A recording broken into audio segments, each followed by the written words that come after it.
Cześć, muszę gdzieś schować kopaczkę. I postanowiłem, że postawię ją w blaszaku i jeśli uda się zmieścić kopaczkę i samochód, to będzie super, a jak nie, to kopaczkę zawiozę do stodoły. Albo wymyślę coś innego.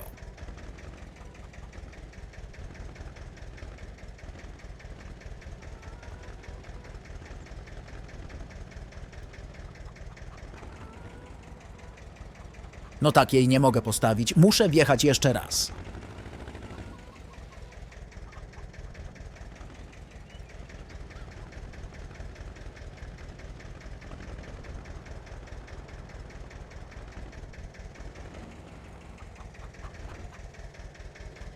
Mogę jeszcze podjechać.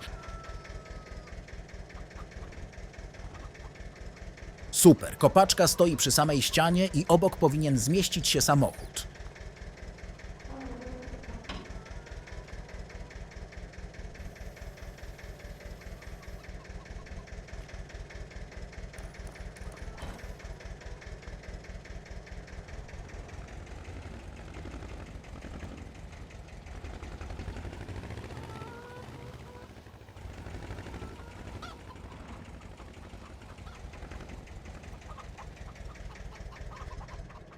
Przed wstawieniem samochodu do garażu umyję go. Pasowałoby jeszcze zmieścić tą przyczepkę do garażu.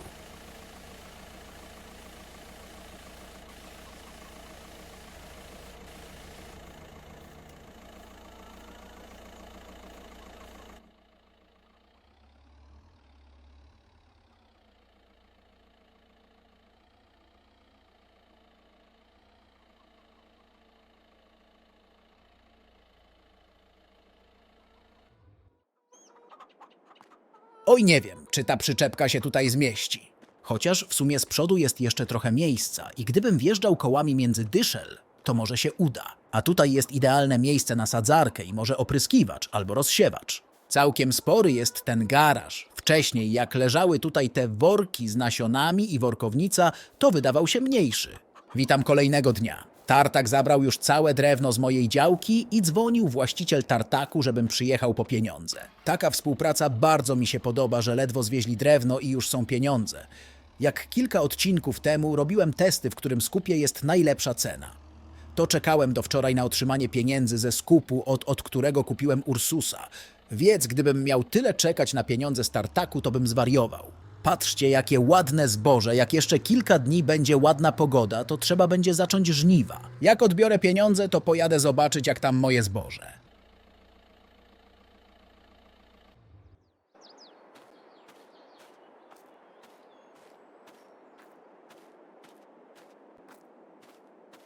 Dzień dobry. Dzień dobry. Całkiem ładny kolor tej nowej ciężarówki. Była używana czy nowa z salonu? Używana. Fajna okazja, bo firma kupiła ją wraz z tamtą przyczepą. Ale coś tam im się posypało i musieli ją sprzedać. A jak tam Harwester? Ma być za 2 dni. I jak będzie pan zainteresowany wycinką na mojej działce? Tak, tylko aktualnie mam problem ze znalezieniem operatora. Może pan by chciał nim popracować? Ja nigdy takim czymś nie jeździłem. No to mam problem. Muszę kogoś znaleźć albo nauczyć jakiegoś swojego pracownika. Ale jak już Harwester będzie miał operatora, to możemy wjechać do pana na działkę, tylko mnie nie było na niej i jakiej ona jest wielkości, żeby mi się opłacało transportować tam Harwester. Działka ma 3 hektary, więc transport się opłaci. A to jak ma 3 hektary, to spokojnie. Najpierw przyprowadzimy go tutaj, nauczymy się co i jak będziemy go detransportować, to dam panu znać. A pan już jakieś działki kupił? Jeszcze nie. Na razie zrobimy wycinkę u pana i jak już będę widział, że kończą się drzewa na pana działce, to zacznę szukać. A jak będzie przebiegała ta współpraca, bo sam pan wytnie i zwiezie, a ile będę dostawał za to drewno? Bo jeśli ma pan mieć jakąś ogromną prowizję, to ja już będę wolał sam wycinać i niech pan tylko zabiera. Ja panu zawsze dopłacam jakąś kwotę do drewna jako bonus. Co pan na to, że ja go zabiorę? Tylko ile wynosi ten bonus? To zależy, za ostatnie drewno wyszło 158 000. I dodałem panu 4 000, czyli dzisiaj daję panu 162. Wiedz bonus to 4 000. Dobra, tyle może być, ale skąd ja będę wiedział, ile transportów wywozicie? Jeśli przygotujemy kubkę, to będę panu wysyłał zdjęcie albo sam pan będzie przyjeżdżał na miejsce. I potem jak będę dawał panu pieniądze, to łatwo pan będzie mógł oszacować. Tyle już zrobiliśmy razem tych transportów, że mi się nie opłaca pana oszukiwać na ciężarówkę drewna. Dobra, wszystko wyjdzie w praniu, to ja już nie przeszkadzam. Może jeszcze dzisiaj, albo jutro pojadę na działkę, zrobię wycinkę i panu zgłoszę do widzenia. Do widzenia.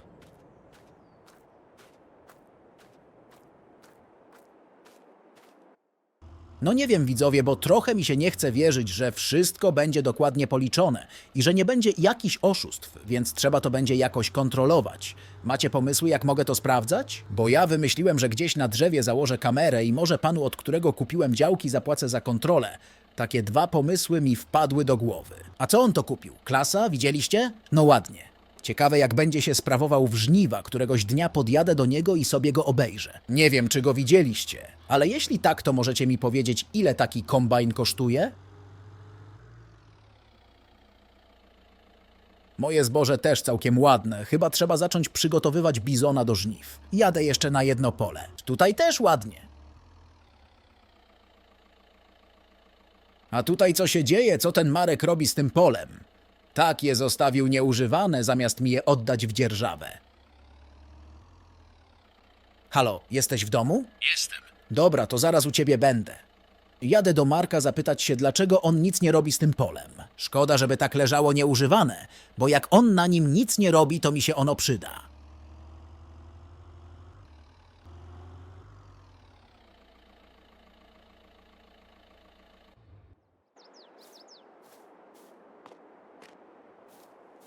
Cześć. Cześć, co się stało, że chciałeś się spotkać? Wracałem z tartaku i pomyślałem, że przejadę się i pooglądam swoje pola. I akurat byłem na polu za twoim gospodarstwem i patrzę, a ty masz pole zarośnięte badylem i nic z nim nie robisz. Dlaczego nic nie powiedziałeś, to wziąłbym je w dzierżawę albo bym je odkupił. Kiedyś ci mówiłem, że chcę wrócić do gospodarki, miałem już kupiony traktor, ale podczas szukania sprzętu ciężko było o jakąś okazję, same albo stare, albo zniszczone maszyny.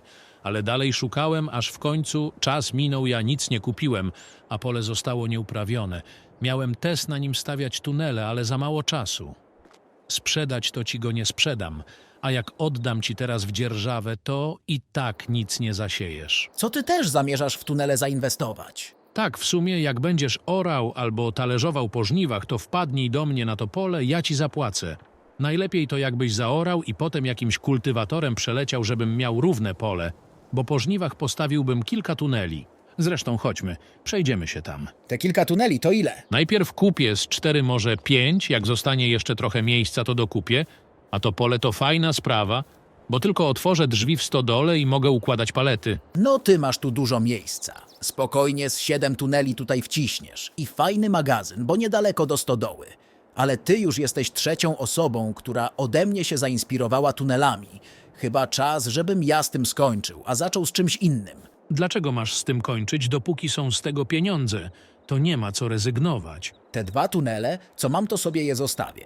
Ale po prostu nie będę dokupował kolejnych. Kiedyś miałem plan, żeby całe pole nimi zastawić, ale na razie dużo więcej zarabiam z drewna i chyba będę dalej szedł w tą stronę. Jeśli nawet cała wioska by się zajmowała tunelami, to i tak byłoby miejsce na jeszcze jednego, więc nie musisz rezygnować. Spokojnie, mną się nie przejmuj. A masz dzisiaj trochę wolnego czasu? Bo mam do przywiezienia kilka maszyn i przydałby się mi ktoś do pomocy, kto ma lawetę. Mogę ci pomóc, a lawetę też mógłbym mieć, tylko musiałbym zadzwonić i zapytać, czy jest ona dzisiaj wolna. To jak możesz, to weź, zadzwoń, zapytaj. Halo, cześć, mogę przyjechać po lawetę? Tak, Super, to zaraz będę na razie. no cześć. Dobra, laweta dogadana, możemy jechać. Super, to nie wiem. Jedź może po tą lawetę i po mnie przyjedź. Dobra, to jadę, zaraz będę.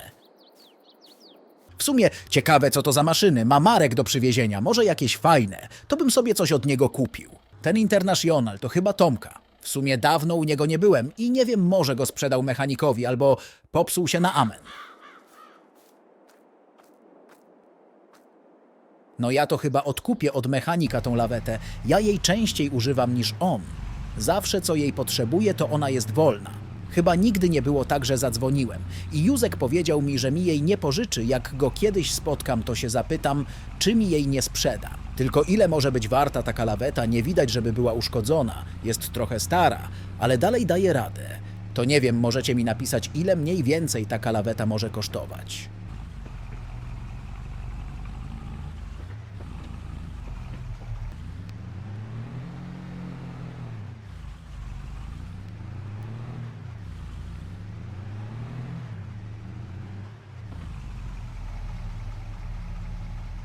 Ale tutaj bałagan.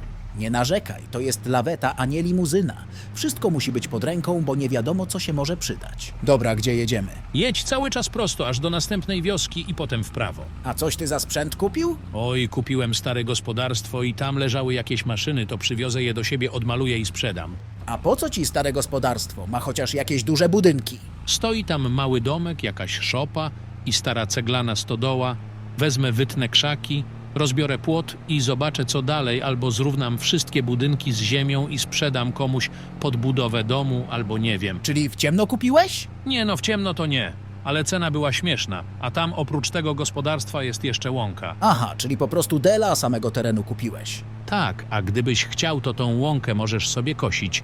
Mi się nie chce z kosiarką latać po niej, a ty wpadniesz rotacyjną. 2 razy dookoła przelecisz i będziesz miał trawę, a ja normalnie wyglądającą łąkę. Tutaj w prawo, dobrze skręciłem? Tak, i teraz cały czas prosto i na skrzyżowaniu też prosto. Na skrzyżowaniu? To nie w tej wiosce, tylko następnej jest ta twoja działka? Tak, To mogliśmy jechać przez naszą wieś. mogliśmy, ale ja to tędy jeżdżę, ładna prosta droga, bez żadnych wybojów.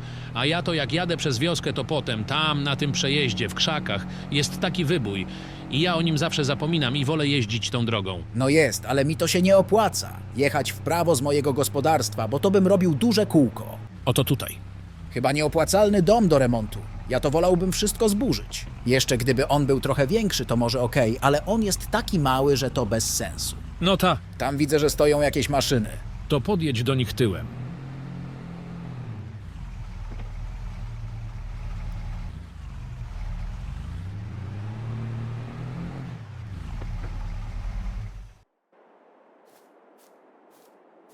I co przyjechaliśmy po stary pług i kultywator?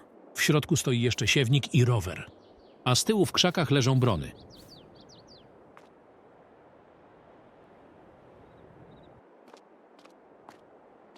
To dawaj, najpierw je stad wyjmiemy, wrzucimy na lawetę i potem resztę. Dobra, to dawaj.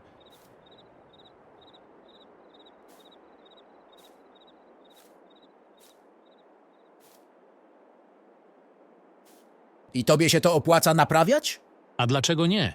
Jak odmaluję te brony, to na pewno znajdzie się kupiec. Zresztą na pług i kultywator też. A na ten siewnik konny? Po co komu taki mały i stary siewnik? Nie wiem, twój ktoś kupił, to i ten ktoś weźmie. Tak patrzę, to może najpierw wrzucimy te brony, potem na nie położymy rower i na koniec coś jeszcze dopchamy. No i tak wszystkiego na raz nie zabierzemy. To robimy tak, jak mówisz. Dobra, łap tam i wrzucamy je na lawetę.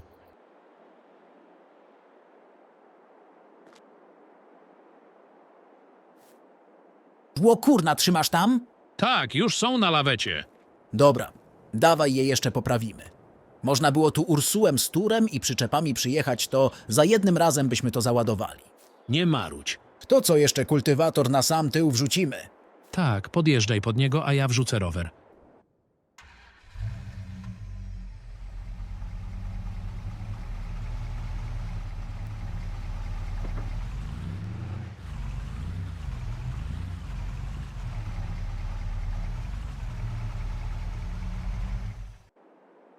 Niech tak stoi, do góry nie poleci. Chodź, wrzucimy kultywator. Kiedyś miałem identyczny. A teraz masz 3 razy taki, widzisz, jak ci się gospodarstwo rozwinęło.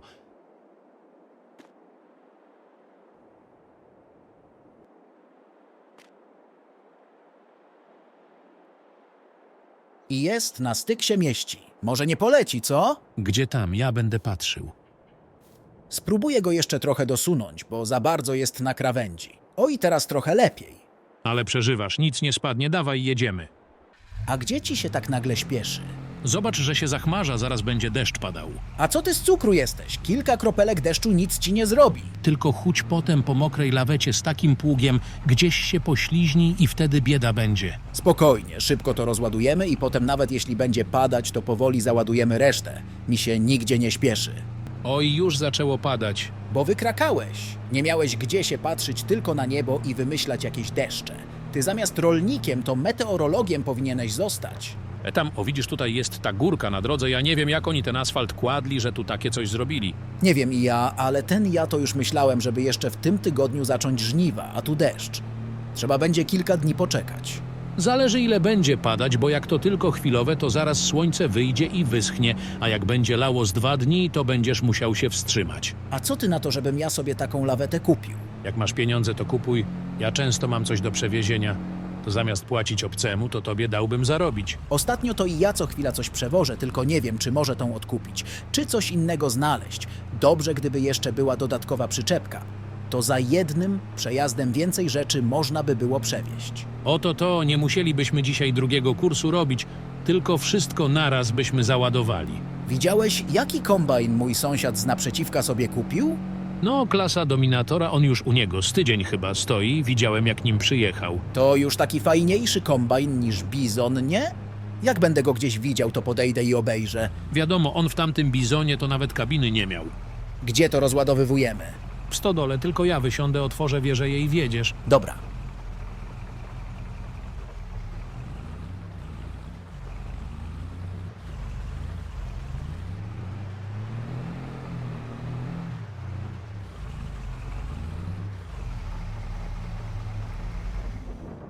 Ty, mamy problem. Jaki? A gdzie kultywator? No właśnie, musieliśmy go gdzieś zgubić. Ale jaja, no tego to jeszcze nie grali, tylko gdzie my go zgubiliśmy? Pewnie na tym podbiciu. Dawaj, zrzucamy brony i jedziemy go szukać. Bo jak leży gdzieś na drodze, to żeby nikt w niego nie wjechał. Widzisz, tak to jest, jak się śpieszysz. Mówiłem powoli. Pewnie słabo go przypięliśmy i poleciał. Dobra, dawaj, 3, 2, 1 i góra.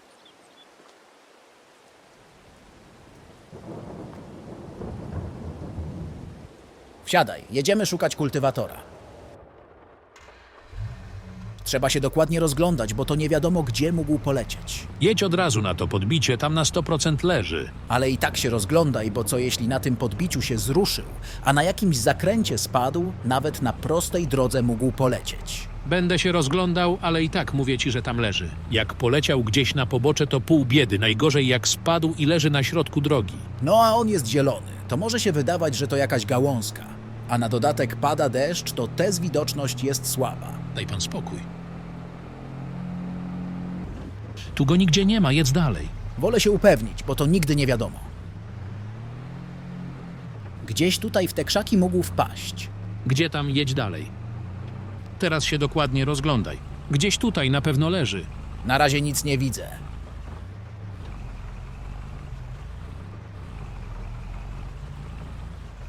O, jest, leży, dawaj, wjeżdżaj tutaj w dróżkę. Serio jest? Nie, na niby, no skręcaj. Miałeś rację, że tutaj wypadło. Mówiłem ci, że tutaj będzie, to nie wierzyłeś.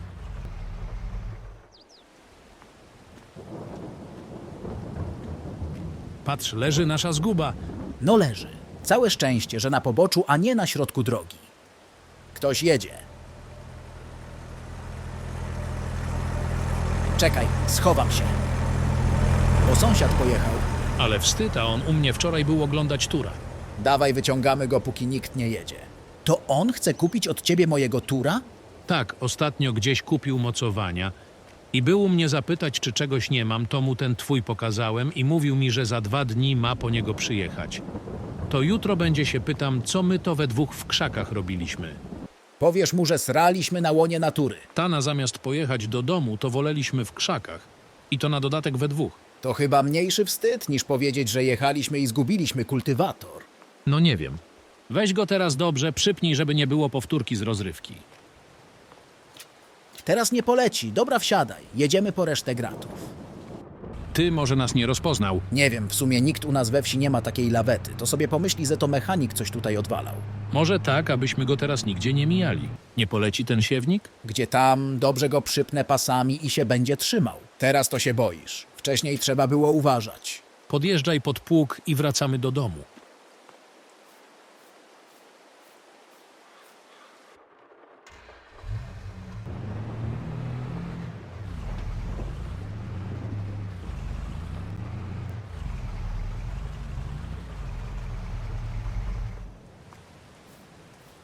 Pasy ładnie trzymają, jedziemy. Oj, Marek.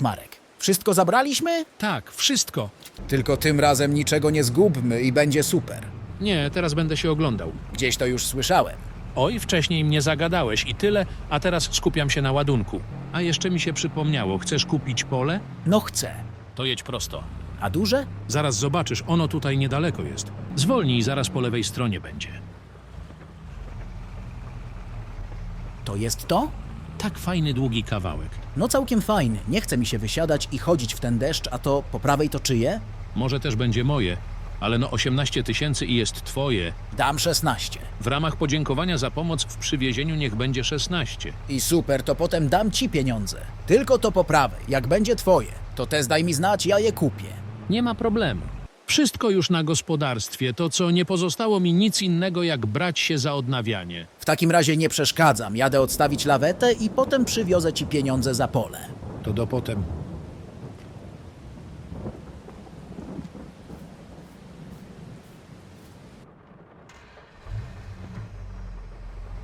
O, sąsiad wraca. To teraz już na pewno będzie wiedział, że to ja tam byłem.